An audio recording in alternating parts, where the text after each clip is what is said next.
All right, we're in London for the first big reveal of 2014, Middle-earth, Shadows of Mordor. I've just joined these guys. Nick and Arttu here have actually been sitting in on a presentation for most of the afternoon, so I know as much as you guys. So Arttu, what is Shadows of Mordor? Well, Shadow of Mordor, Middle-earth Shadow of Mordor. I keep forgetting the Middle-earth. Yeah, yes. We saw a nice chunk of presentation. It was almost an hour and a half, and we got pretty nice gameplay picture of what the game is gonna be. It's gonna be a third-person RPG-ish action adventure, very akin to, not surprisingly, if you have seen any pictures or any previous revelations about it, it's gonna be a mix of like Batman, Arkham, and also Assassin's Creed. And those two games they are heavy influences on this game. Well, that's not too bad influence, I have to say. If you're going to pick two really high-profile action-adventure games to sort of build the foundations on, those two are not too bad. So then it's not necessarily open world, it's more like, what we talking, because I mean, Middle-earth is huge, so are we talking like towns, cities, roving in the countryside, what? No, this game will stick heavily in Mordor.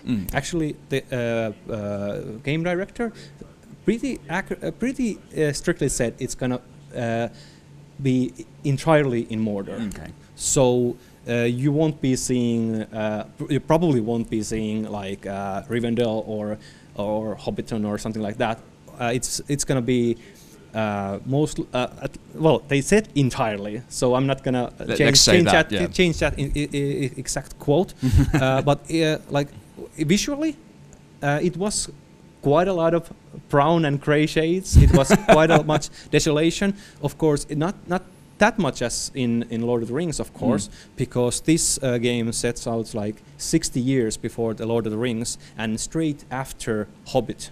So it's basically when Sauron is retreating to Mordor and basically taking those last bastions of like, oh, we have to watch out for Mordor, like totally surprised within 2,000 years or something like that. So they are like, okay, they weren't prepared for Sauron's return, and basically they're just gonna slaughter everyone. Also the main characters, Talion's family and Talion himself. And then there's gonna be some shenanigans about raids or something like that, and we have to have revenge on every orc leader that was responsible for the slaughter. I like this. I think that's the first time I've heard the word shenanigans being used for Hobbit or Lord of the Rings. Fair enough, though. So it's a bridge game between the events of the Hobbit, which we'll be seeing the end of this year, and Lord of the Rings.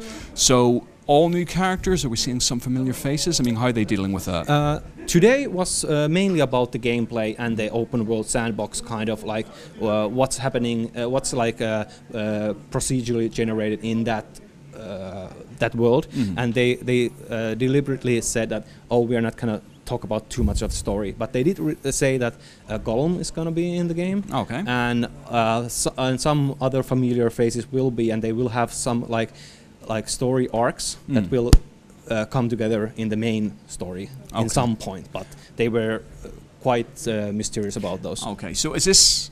I mean, we're talking. They're pulling from the movie franchise here in terms of maybe character design and the look of Mordor, the look of the characters. This isn't like a wholly separate thing. This is very much in line with what they've established, what Peter Jackson established for The Hobbit and Lord of the Rings. It's a little bit from both worlds. I think they have said that they are trying to do their own thing in certain degree. And maybe it's lucky because it's a period of time that isn't heavily depicted in anywhere else. So they have a little bit freedom to do something. But yeah, you can see some definite like assets from the movies. But really, I think it was refreshing to see that it wasn't. It doesn't. Owe heavily to both. It's like if you haven't seen the movie, they're definitely trying to do that. If you haven't seen it, so what? Okay, set wholly in Mordor, maybe, who knows? But So how does that? Did they touch upon the story in regards to? Okay, so what's the sort of arc for this game? Is it a single linear sort of strive, a goal? Is there side quests? I mean, did they elaborate at all on that? Well, they told that the story arcs will be separate for different people, and then they would come together in some way. But that was it. And of course, the main story is the revenge story for Talion trying to get the revenge and getting help from some mysterious wraith that that's identity will be revealed in some point, but it's definitely one of the big secrets of the game. Okay. Like who is this? Because it's going to be like a second character. Basically, it's like alter ego that gives Talion most of his like paranormal or superpowers kind of, and we saw like a lot of kill moves like and going into the shadow realm and Talion pulling off some crazy instant kills by shifting to the enemy's location or even having a little like bullet time to pull arrows and show them like